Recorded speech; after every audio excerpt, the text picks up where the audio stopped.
quand on réfléchissait au thème de la chanson, etc., est-ce qu'on voulait aborder les premières fois où on s'est rencontrés, c'était ce qui est ressorti très rapidement, quoi. Ouais, complètement. Le féminisme, etc.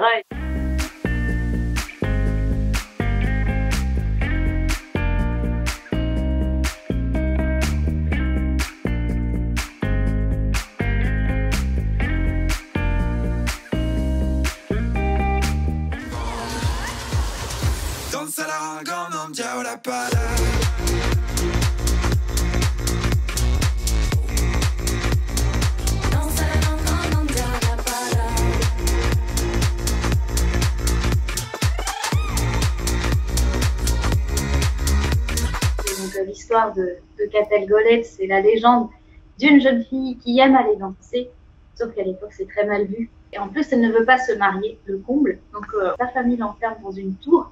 Elle parvient quand même à s'en échapper et à rejoindre la fête, mais là-bas elle rencontre un mystérieux jeune homme avec qui elle danse toute la soirée et elle finit par mourir d'épuisement puisque ce jeune homme c'est le diable.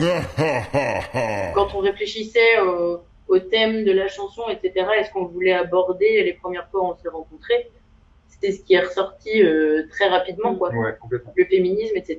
Et du coup, très rapidement, Marine, voilà, nous a parlé de cette légende-là et a commencé à écrire les paroles.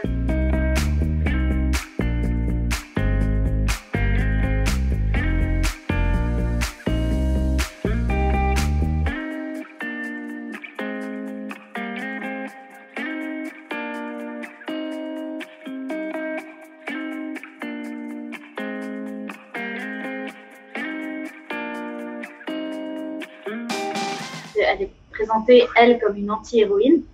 Or, nous, on a voulu en faire plutôt une figure positive, une figure émancipatrice qui, malgré tous les stigmates et tous les regards médisants qu'elle peut recevoir, elle s'exprime et elle se libère et libère par la même occasion les autres femmes et les encourage aussi à se libérer et à faire ce qu'elles veulent, à s'exprimer tout simplement, aussi bien par le corps que par l'esprit.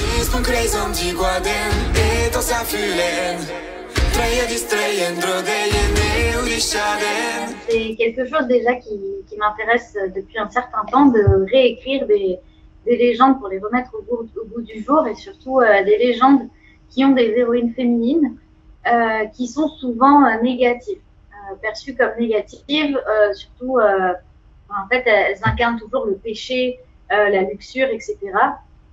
Et moi, ce que j'aime faire, c'est justement reprendre, changer la caméra d'angle et raconter l'histoire comme si c'était du point de vue de ces femmes-là.